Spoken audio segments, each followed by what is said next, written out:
Publishing your book is exciting, but it's a time where there can be a lot of confusion, conflicting information, and questions around your publishing journey. The publishing landscape is noisy, overwhelming, and let's be honest, not always designed with the author's best interests in mind. That's exactly why I am so excited for today's episode. Not only are we pulling back the curtain on the red flags that every author needs to watch for, but I'm also joined by my very dear friend and first guest on the podcast, Elizabeth Lyons. Elizabeth is a best-selling author, seasoned publishing strategist, and one of the most honest and heart-centered experts I know. She's helped hundreds of authors publish with confidence, clarity, and far fewer regrets. In this episode, we are diving into the key differences between traditional, hybrid, and self-publishing and how to know which is right for you, the biggest red flags to look for when navigating your publishing options, and insider tips and guidance to help you get your book into the world. If you've considered publishing your book, or you just want to make sure that you're making more well-informed decisions on your publishing journey, this conversation is essential listening. So let's get into it. Elizabeth, thank you so much for being our very, very first guest. It is my honor and pleasure. I would do anything for you. Oh, well, the same to you, my friend. So thank you so much. Now, before we dive into the actual questions, since we're talking about publishing red flags, right. I think that it would be really important for us to discuss kind of like the difference between self-publishing, traditional publishing, and where hybrid publishing comes into the mix. And I would love to hear you explain that. Okay. We've jumped into a big, gnarly mess of terms that are often interchanged and wildly confused. So I'm going to try to keep this at the uppermost level to make this as simple as humanly possible. Perfect. Traditional publishing, many people think of as the big five. So the main big five publishing houses. It's expanded from that. There are a lot of small traditional presses, boutique traditional presses, et cetera. A lot of people also think traditional publishing means you're getting a whopping huge advance and the red carpet's being rolled out and all those sorts of things. That has changed drastically as well. A good way to think of it is, in my opinion, yes, traditional publishing often, but not always, involves an advance. What it always, for now, involves is you are signing over the rights, typically just to the print version of your book. Sometimes it's others, but to that house. Mm-hmm. So you are giving away your ability to make decisions, whether creative or business decisions, when it comes to that book. And understandably so, because the house is making the investment in your book and they have the experience to say, this title's going to do better, this cover's going to do better, we think. There are instances with especially smaller traditional houses where authors have more creative partnership. We're seeing that more and more. So I don't want to say you never have that, but it's really a good way to look at it is I'm willing to give up everything in exchange for what I'm getting. Hybrid, then we go into the indie world, which to me is inclusive of hybrid and self-publishing. Hybrid publishing is where an author makes an investment in the publishing of their book in exchange for, this is important, the publishing house's experience and expertise in the publishing space. So they're paying an amount up front. The publishing house is doing their thing. And then there is a more equitable royalty split on the back end. Mm-hmm. So instead of only getting 10% of sales, as you would with a traditional house, you're maybe getting 75 or 85% of sales. And then with self-publishing, sometimes that's called author publishing now. It's all you. So you're going out on your own and you are sourcing your cover designer, your interior formatter, your editor, all of these components, your marketing person, and you are not only funding it in full up, but you're recouping 100% of the profits on the back end. Within each of those, right, you can keep going.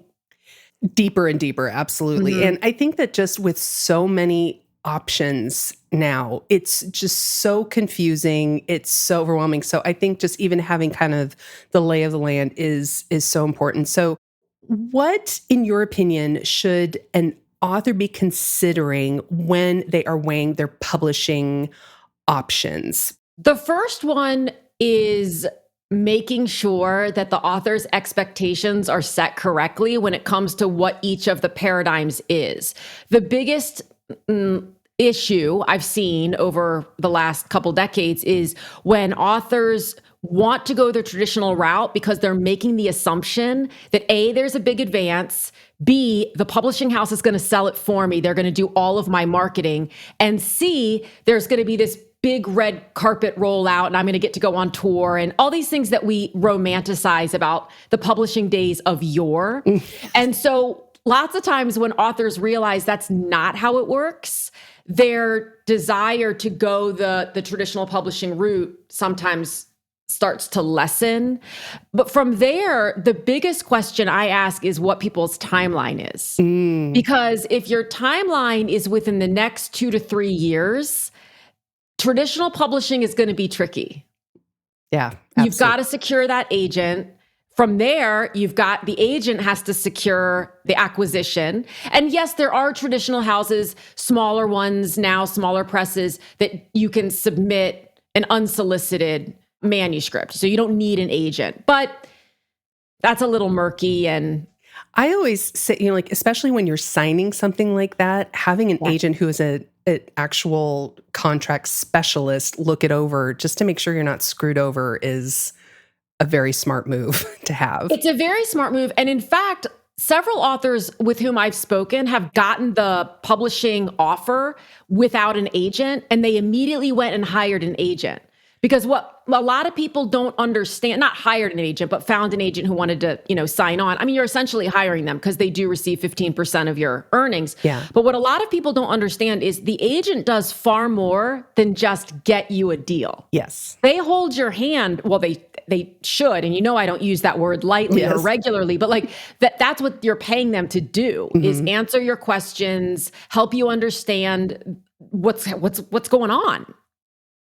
Absolutely. And I think a lot of people kind of have that misinterpretation of an agent, and because getting an agent is almost harder than getting a deal half the time. Yeah. And another thing that I think that many authors do is they just sign with the first agent that they get because it is such a long process.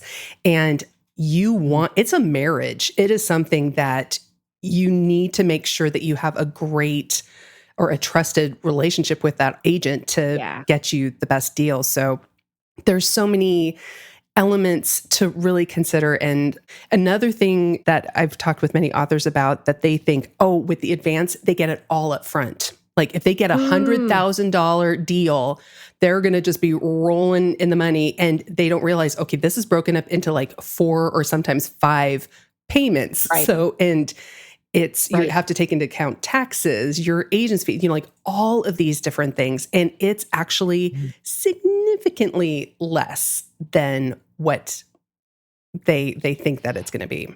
Yeah, I mean, it's certainly for most authors, unless we're talking about the top 1%, it's not usually enough to live on unless you have another means, you have a partner who's holding down the bills and et cetera. It's not, you get that $100,000 advance or you hear 6-figure advance. Yeah. And in reality, their checks are, $24,000 a year over 3 to 4 years. And no, that's not small. That's not small, but it is small when you have a family of 5 and you need to provide for them on that. So Exactly. So let's talk about some of the red flags, because that is something that you and I have talked about extensively. Ad nauseum. Yes. And I think it was one of the first bonding experiences that you and I had, were just some of these atrocious deals or scams that many authors have fallen prey to. So there's some obvious red flags where it's like there's some publishing companies that charge like $20,000 up to like $60,000 or $80,000. And actually, this might be slightly controversial, but to me, that isn't even necessarily the red flag. Yes, absolutely good point. But I think like when we see, oh, I'm paying all this money, I'm going to get this huge return. I'm going to get, I'm going to make this return on this investment. Bestseller status. Exactly. And when they tout all of these dream come true scenarios within their pitch to you. Right. So self-publishing does have upfront costs. But besides the, like I mentioned, the cost being the red flag, what are some other things that authors should be aware of when looking at some of these services that charge these huge price points, and even some that don't charge that much? Like there's some that are charging like $500 or $700 that they are not providing that result that they're promising. Right. What are some of those things that authors should be looking for? So first of all, no reputable publisher will reach out to an author unsolicited. But many times authors will get messages in their Instagram DMs, their Facebook DMs, they'll get emails. So the thing to know really is that these not great, not reputable companies, they scour social media for authors who are getting ready to publish or who have maybe just launched a book and seemingly aren't sure what to do next. They love to spend time in the author groups where people are like, I don't really know what to do. And then they message you and they say, hey, we saw this and we think your book has so much potential. We would love to publish it. No, that is not a thing. Like that is an immediate turn 180 degrees and run as fast as your feet can take you. Like that is not a thing. Another one is when it comes to the price points, it's not the price points that scare me or that, well, they scare me sometimes, but that are red flags. Because I've spoken with a number of people who have paid those $60,000, $80,000, $100,000 fees, and they're happy. Oh, so yeah, they're happy. They're happy with this because they knew what they were getting for that, and they're probably, by the way, people who bring in so much money that this is a drop in the bucket. This is not, but the key is really understanding what you're getting for that investment. So if you're hiring a ghostwriter, that is going to come with a hefty price tag. absolutely. Right? If solid editing, and I don't mean editing by an AI program, I mean editing by an experienced developmental editor is part of the package, that's not inexpensive. It's when the companies start saying things like, we guarantee bestseller status. Oh, dear God, I can guarantee you bestseller status too. I'll show you how to do it in 3 minutes and it won't affect you at all in the long term, right? Good or bad. But it's those sorts of things, or they say, we're going to roll out this whole marketing plan. And there is no marketing plan because their marketing people are interns who are 17 years old, don't know a lick about marketing, and they're just doing some plug and play stuff. So it's like, that's the piece where I think authors need to ask some really critical questions of their publishing partner to say, how does this all work? And I've got a whole list of critical questions to ask Great. a hybrid publisher, because they're just things that we don't know until we know and aren't happy. Exactly. And when you've talked with many authors who have had bad experiences or who have been taken advantage of within these situations, what prompted them to actually invest in that, and what were some of those things that did not return in that investment, or what were those bad situations? Yeah, I think more often than not, what prompts people to invest in it in these cases is the dream. It's like, oh my God, that's everything I've ever wanted. Okay, I'm going to take out a second mortgage. I'm going to pull from the 401k. I'm going to do whatever it takes, because they want that dream so badly, which is really, it's heartbreaking. I've been there in certain areas of my own business life where you see something, and if it seems too good to be true, it probably is. Yeah. On the back end of that, however, what's ended up happening, I worked with an author a couple of years ago who worked with a house like this. They completely went out of business.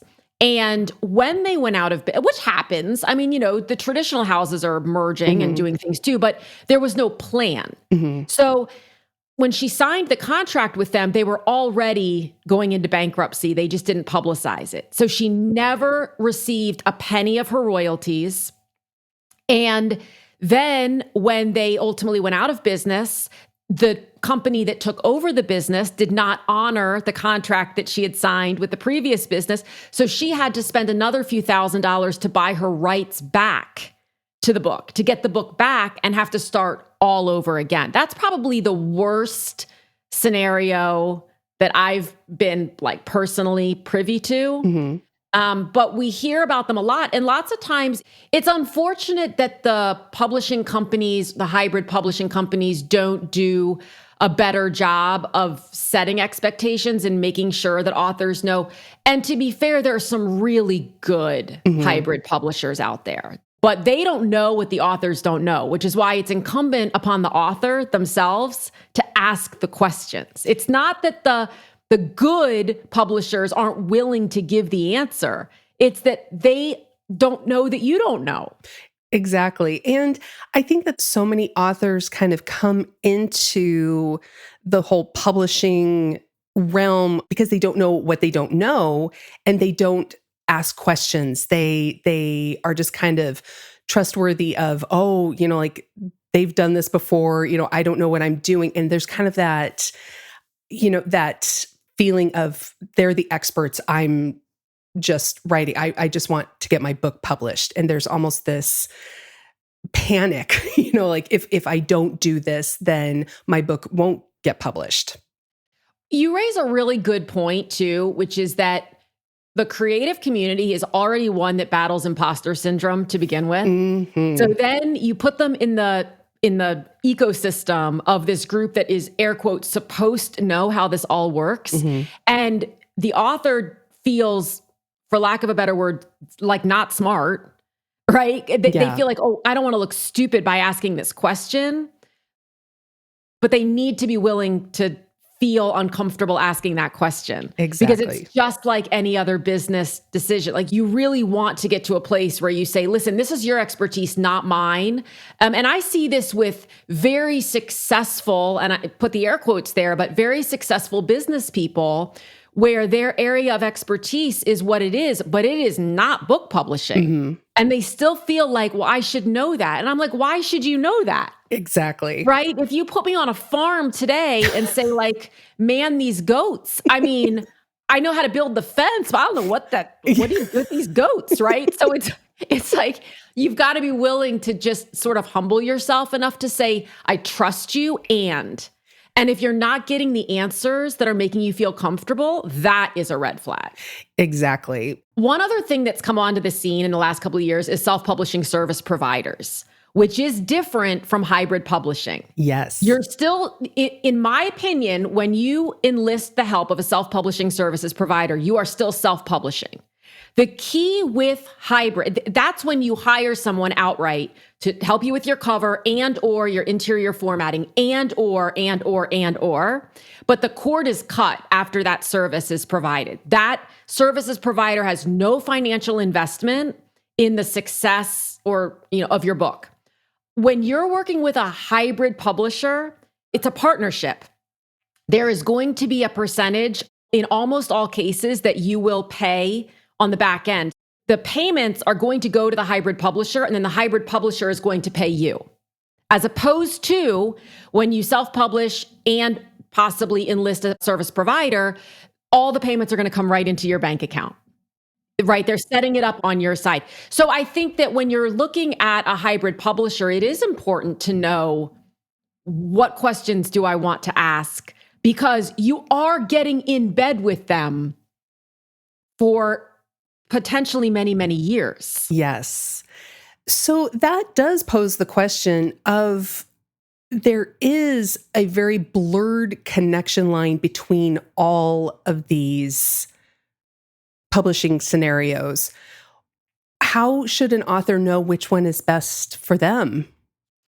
So and this doesn't mean that this is the be all end all, but I actually put together a quiz for this to help people identify which is probably the best. Because remember, it can be the best to go with one model for one book, and then your next book, you might try something different. So there are a lot of questions you can ask yourself, and I'll give you the link if you want to put it in the show notes, where it's just, what's important to you? You know, is timing important to you? Do you want to work in partnership with someone? Is it just important to check, I was with HarperCollins or whomever, right? Off your bucket list. Like, is the imprint name, is it an ego thing? Is it a vanity thing? Even if you only admit that unto yourself, it's important to know that about yourself. Like, I just want to have the traditional experience once. These are all the questions that are important to ask. Is my book a little bit off the beaten path? Am I on trend, as it were? Or do I want to do something that's, oh God, never been done? Which, please don't, I mean, everything's been done. Yes. So even if you think you're doing something that's never been done, somehow you're peripheral to something that's already been done. But if you're doing something that's a little bit less typical, you're going to have a harder time going the traditional route. Yes. If you're writing essay or memoir, you're going to have a harder time going the traditional route. If you're writing rom-com, you might have an easier, and please, easy, simple, I don't know what time going the traditional route. So recognizing that when you pick one route, you're not marrying it until death do you part. You are marrying it for now for this book. Yeah. And I think that that's a big misconception that many authors have, is thinking, oh, if I go self-publishing for the first book, I will never get a traditional publishing deal, if that is a big dream that they have, or they're just kind of stuck, like wherever they pitch their wagon for this first book. And we've seen it happen in various ways. A common question is, if I self-publish and it does well, will a traditional house pick it up? And the answer is maybe. It's happened. It's a small number of cases where it happens.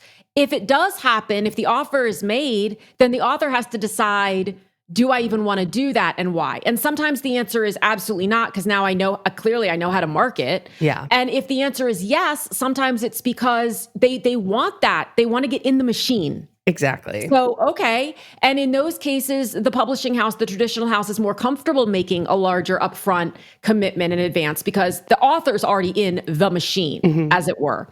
So the idea, we've got hybrid publishers, which we've talked about. We also have hybrid authors, which is different. So a hybrid author is an author who has published under different paradigms. So maybe they have one self-published book and one hybrid and one traditional. That's a hybrid author. This is why it gets so confusing. Yes. Because it's like, there are enough terms anyway. And also there is no clear, it's a kind of an ever-changing definition. But one caveat to that question that I'll provide is, if you self-publish a book and it doesn't do great, the solution is not try to get a traditional house to do it. Exactly. Because the traditional house is understandably going to be like, well, wait a minute, if you can't get this thing to go, what makes you think that we can? Because again, the marketing will fall on the author. Yes. I don't care if you're with Penguin or, Chronicle, anybody, it will fall on the author. Absolutely. And I think that is one of the biggest misconceptions that authors have, is like, oh, if I sign with the quote unquote traditional publishing house, or even if a hybrid publisher promises marketing, that doesn't always translate into what you might think is marketing services. Like, I've seen some where they say, we send out a press release and we create some social media assets, and they charge thousands and thousands of dollars for this. And it's like, that is not a marketing plan. Who reads press releases? No one. You get 7,000 a day. So in your opinion, what are some of the questions that authors should ask if they are thinking about signing with a hybrid publisher? Okay, so let's talk about the ones that are less obvious and that authors, understandably, I want to be so clear about this, would not think to ask. Because if you don't know how this process works, there's no reason that you would think to ask about a piece of the process you don't even know is in existence. Yes. So one big one is, what is the process for ordering author copies? When you want to have author copies for an event or just to give to people or stand on the street corner and like wave, please buy me, like what is the process for ordering that? What's the timeline for ordering that? Is there an upcharge? So how much are you going to be paying for that copy plus shipping so that you just have a sense of, can you even make money off of that? Or is that a zero-sum game? And this goes back to like the marketing package. If the publishing house offers to create your website, if that's part of the package, like we're going to do your website, we're going to do your social media. Is it a private standalone website? The answer is probably no. Or is it just a page on their website, which will do absolutely nothing for you? Yes. With social media stuff, it's like they might just have 10 canned images that they send you. That's not running your social media. They use interesting words.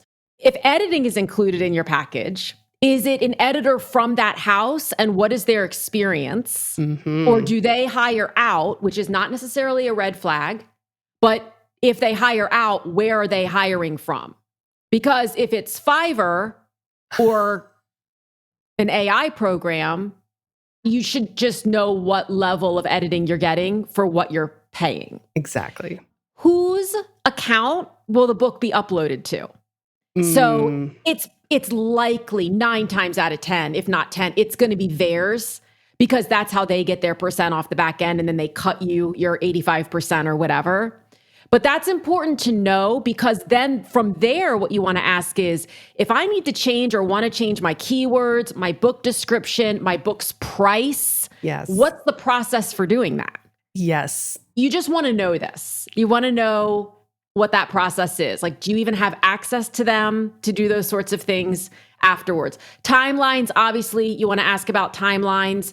Where do they upload their book for distribution? Another big, I want to say red flag, is that some of these outfits will say, we'll get you uploaded for distribution to 35,000 distributors, right? That is not entirely accurate. It's a very poor way of saying that once you're uploaded into like the machine, 35,000, I mean, I can't even imagine who those people are, but 35,000 book retailers have the ability to order your book if they so choose.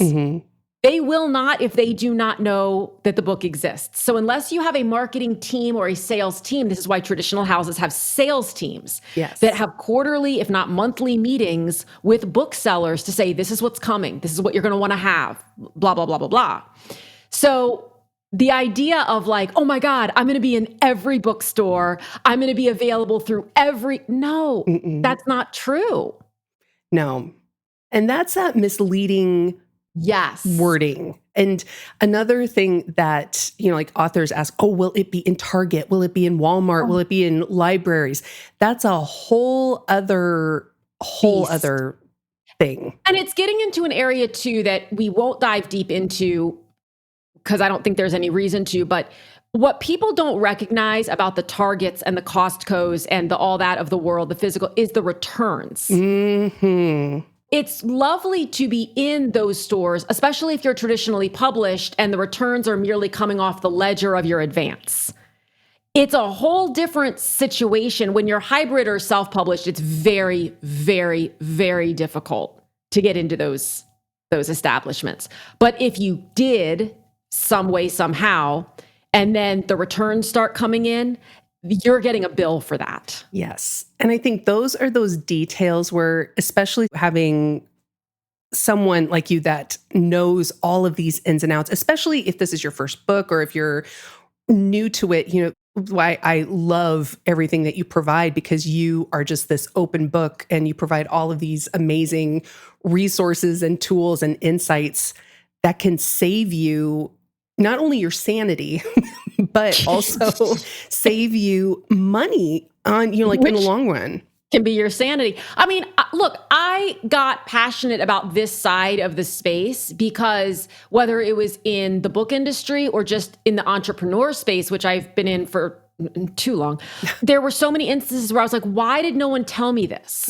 Or if someone had told me this, I could have I could have avoided or sidestepped or pivoted, and so I'm really quite agnostic when it comes to which publishing approach is best. I support all of them for different reasons. Yes. And I just think it's so important that authors understand how it all really works so they can ask the questions. And I'm a big fan, even myself, of saying, I don't know. Yeah. Right. And going, let me call some people who are traditionally published. Let me consult with this person to say what's happening. And not because they're the be all end all, but because there are people who can speak. I talked to Jane Friedman a couple of weeks ago. She can speak much more intelligently and knowledgeably about the traditional space and what's really happening there than I, especially with AI. Yeah. That's the zone in which she spends a lot of her time. So I think it's just intention is important. Exactly. And I think too, taking the time to educate yourself on the different options, what are the good things, what are the, versus the bad, really asking questions of other authors. And that's why I think having a community, just being a part of an author community is so powerful, and finding trusted advisors like yourself that can really help them make the best decision for them and their book. You and I can't say this is what you need to do. No. We can let you know the information, but ultimately they have to make that decision for themselves.